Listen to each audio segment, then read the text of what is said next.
हो वत्स? मेरा नाम मालव जी है। मालव जी, जानते हो तुम्हें इस अपराध के लिए क्या दंड भोगना होगा?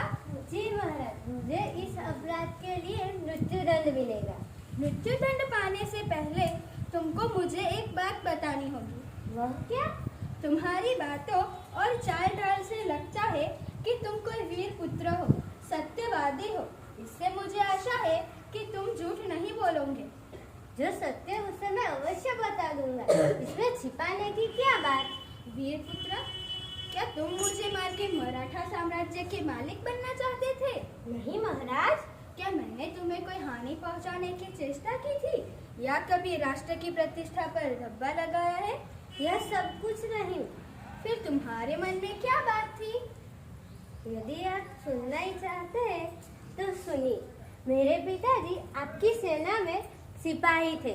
उन्होंने देश की रक्षा करते करते अपने प्राण गंवा दिए।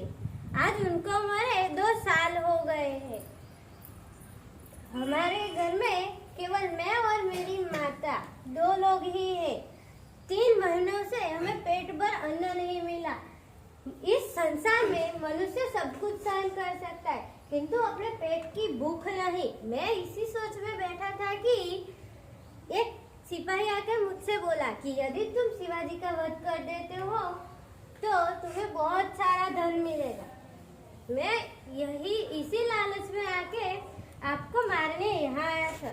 मैं आपको मारने ही वाला था कि आपकी आंखें खुल गई। जब तुम्हें इतना कष्ट था तब तुम मेरे पास क्यों नहीं आए? मेरे आने से क्या फायदा? जिस वीर सिपाही ने अपने देश के लिए प्राण गंवा दिए, उसके परिवार के पालन पोषण के बारे में सोचना आपका कर्तव्य था। तानाजी, इसे ले जाकर जेल खाने में बंद कर दो। कल इसे मृत्यु दंड दिया जाएगा। मृत्यु दंड पाने से पहले मैं एक बात की भीख मांगता हूँ। वह क्या?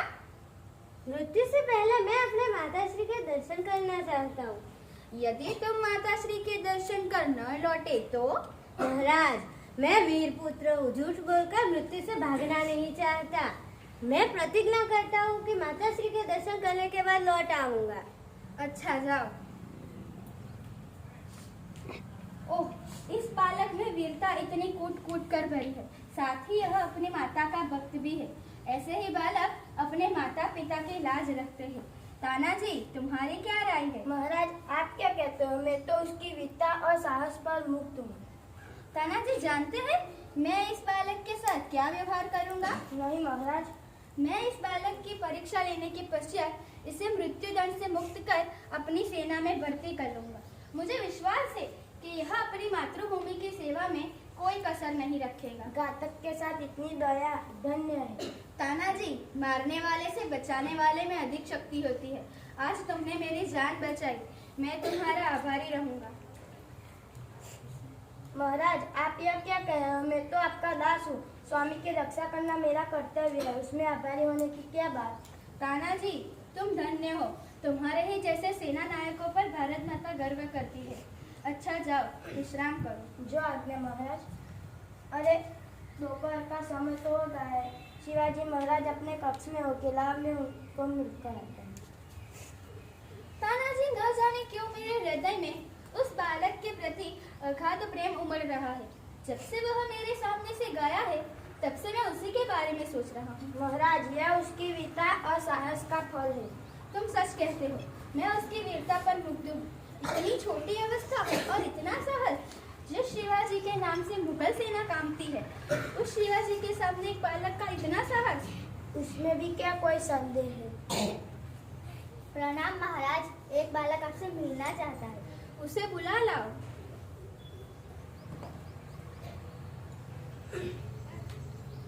वीर पुत्र, तुम इतनी जल्दी कैसे आ गए? महाराज, आपसे विदा होकर मैं घर पहुंचा। माताश्री मेरा कई देर से प्रतीक्षा कर रही थी। देखते ही उन्होंने मुझे सीने से लगा लिया। उन्हें देखकर लगा कि सारा भेद कर दूं, पर मेरी हिम्मत न पड़ी। अब आपका अपराधी आपके सामने प्रस्तुत है, आप जो चाहे कर सकते, किंतु मैं एक और बात की भीख मांगता हूँ। कहो, वह कौन सी बात है? मेरी माताश्री का पालन पोषण का सारा भार आप अपने ऊपर ले लीजिए। वीर पुत्र, तुम सचमुच क्षत्रिय पुत्र हो। अब तक मैं तुम्हारी परीक्षा ले रहा था, तुम मेरी परीक्षा में सफल हुए। मैं तुम्हें मृत्युदंड से मुक्त करता हूँ। आप धन्य हैं महाराज। वीर पुत्र, तुम जिस प्रकार अपनी माता के दुख से दुखी होकर व्याकुल हो रहे हो, उसी प्रकार मैं भी दुखी हूँ। मैं रात दिन इसी चिंता में रहता हूँ कि किस प्रकार भारत माता का दुख दूर करूँ। महाराज, यह शरीर आपका है, आपने मुझे जीवन दान दिया है। मैं प्रतिज्ञा करता हूँ कि मातृभूमि की सेवा में मैं कभी पीछे नहीं हटूंगा। वीर पुत्र, मैं तुमसे यही आशा करता हूँ। जय हिंद, जय भारत।